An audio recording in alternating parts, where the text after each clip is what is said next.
अजी आप हर जगह मौजूद तो रहते हैं लेकिन गहराई में कहीं भी नहीं। चौंकिए मत, ये आज की दुनिया का नई मानसिक बीमारी है। अटेंशन कोलैप्स, ध्यान का पतन और हमारे आध्यात्मिक भाषा में चेतना का बिखराव। आज हम समझेंगे अटेंशन कोलैप्स के प्रमुख क्या कारण हैं, इसके लक्षण क्या होते हैं और उसे रोकने के उपाय कौन कौन से हैं। नमस्कार, मैं गजेंद्र अंतर यात्रा के आज की प्रस्तुति में स्वागत है मित्रों। और आज हम जानेंगे कहीं भी हमारा ध्यान किसी काम में रहता क्यों नहीं है, बार बार भटकते रहता है, कहीं हम एक जगह रह ही नहीं सकते हैं। ऑफिस में रहते हैं तो घर की चिंता, घर में रहते हैं तो पेरेंट्स की चिंता, और पेरेंट्स के पास रहते हैं तो फिर ऑफिस की चिंता। ये बिखराव कैसा है और इसे फिर से केंद्रित करने के 6 स्पष्ट कारगर उपाय कौन कौन से हैं ये भी सीखेंगे। तो बने रहिए, क्योंकि क्लाइमेक्स से तो चाबी है ना इस पूरे वीडियो की। तो चलिए विस्तार से समझते हैं अटेंशन कोलैप्स। आधुनिक जीवन शैली जो इतनी फास्ट है, इसकी सबसे बड़ी आउटकम है ये अटेंशन कोलैप्स। मनुष्य का अटेंशन स्पैन 50 साल पहले 12 सेकंड्स का हुआ करता था, जो धीरे धीरे घटकर अब सिर्फ 6 सेकंड्स से भी कम रह गया है। आप बात तो यहां कर रहे हैं, मन बीच में ही कहीं और भाग जाता है। कोलैप्स। शांत बैठे हैं कमरे में पर अंदर विचारों का शोर चल रहा है। कोलैप्स। आप एक काम तो कर रहे हैं लेकिन बीच में ही ध्यान कहीं और किसी और काम की ओर निकल पड़ता है। कोलैप्स। अभी इस वीडियो को देखते ही बीच में ही आप कहीं और स्वाइप आउट कर जाओगे। मन बेचैन है, आत्मा भटकती रहती है, या चेतना की माला की मोतियां बिखर रही हैं। असली कारण अब बताता हूं, बने रहिए। कुछ नया की चाहत ही आपकी उंगलियों को स्वाइप मोड में ला देती हैं, और हर स्वाइप से आपका मस्तिष्क एक डोपामाइन का डोज रिलीज करता है।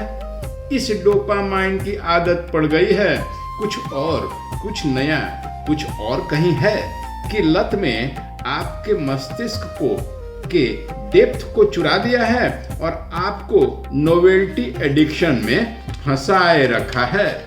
तो ये है अटेंशन कोलैप्स।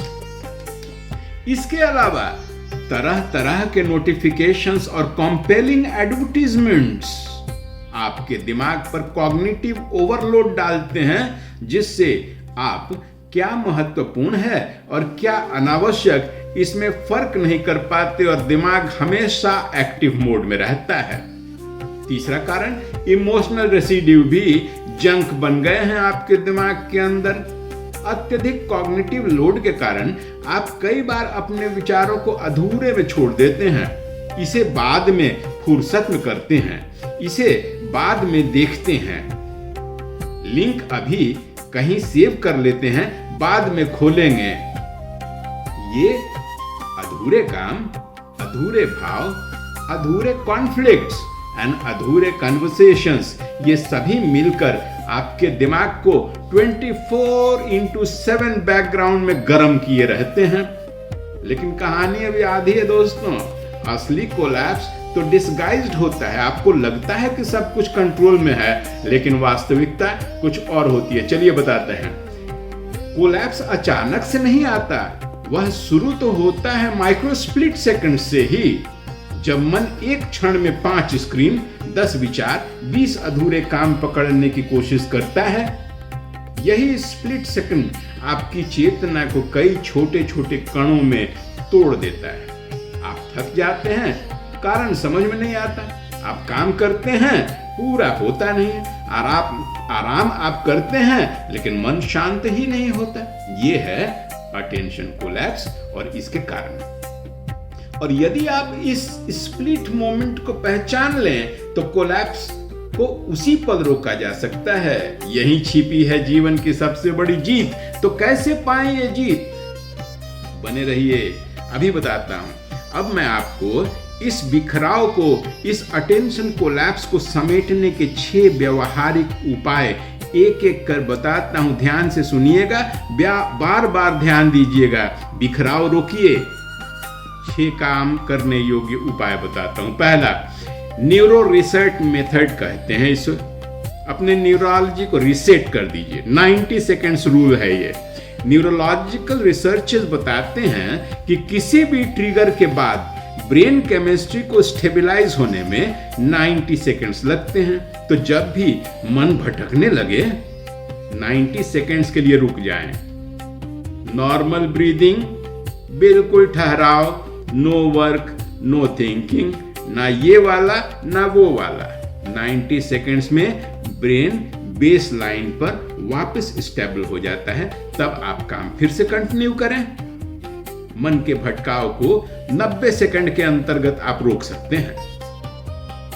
दूसरा उपाय, one window mind technique. Multitasking एक धोखा है, अपने आप में ध्यान का बिखराव है। तीनों ही काम जो पकड़ते हैं एक साथ मिलकर पूरा रायता फैलाते हैं।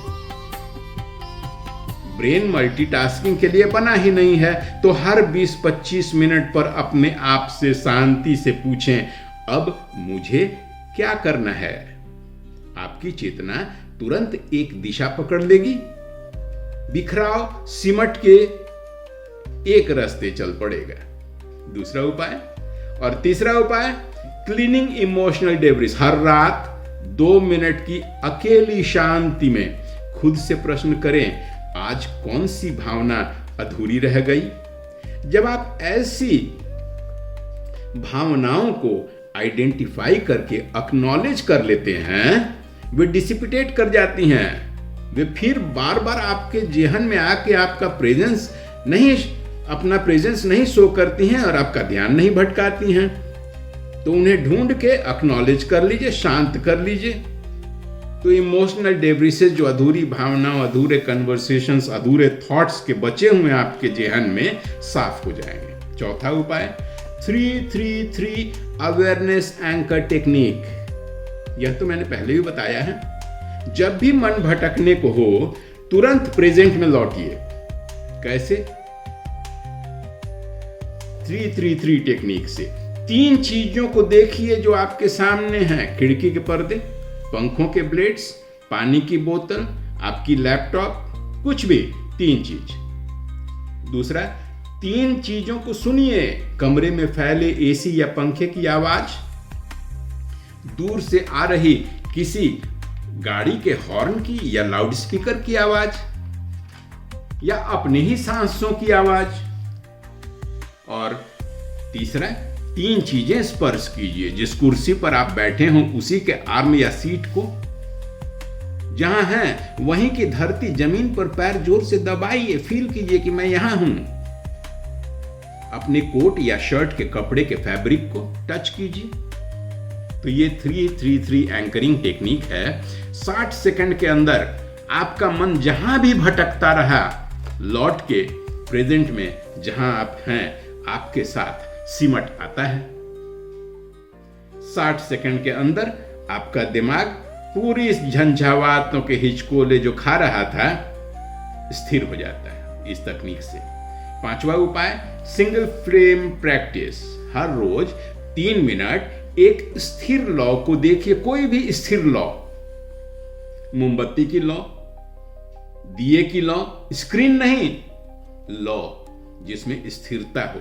यह महत्वपूर्ण है क्योंकि स्थिर लौ आपके न्यूरॉन्स को एक स्थिर पैटर्न ट्रांसमिट करती है। चेतना वापस केंद्र पर लौट आती है। तो सिंगल फ्लेम प्रैक्टिस 5वां उपाय। और 6वां, last, micro detachment. Every 60 minutes पर डिटैच हो जाइए। कैसे? एवरी 60 मिनट्स यानी 1 घंटे पर सिर्फ 15 सेकंड आंखें बंद, कंधे ढीले, 2 लंबी सांसें। ये 15 सेकंड्स अटेंशन को रीसेंटर कर देती हैं और कोलैप्स शुरू ही नहीं होता है। तो अटेंशन कोलैप्स कोई हैबिट नहीं है मित्रों, ये तो चेतना का धीमा क्षरण है। उसे केंद्रित करने के लिए 6 अभ्यास आपके भीतर के ध्यान के क्षरण को वापस ठीक कर देते हैं। ध्यान बिखरता नहीं है, हम ही उसे थामना भूल जाते हैं, जैसे रथ का सारथी ही पथभ्रष्ट हो जाए। चेतना को पकड़ना सीख लीजिए। चेतना भी आप ही के अंदर है, उपाय भी आप ही के अंदर है। पूरी मोतियों की बिखरी पड़ी माला फिर से गूंथ जाएगी। कैसी लगी आज की यह अंतर यात्रा? तो वादा कीजिए कि 6 उपाय आरंभ कीजिए, करेंगे, अपनी चेतना को थामेंगे। दूसरों के हाथों में, मीडिया, मोबाइल, नोटिफिकेशंस के हाथों में तो कदापि न देंगे। इसी वादे के साथ आज इजाजत दीजिए मित्रों। अंतर यात्रा की अगली कड़ियों में हम फिर से जल्दी ही आपके सामने आएंगे। तब तक के लिए नमस्कार।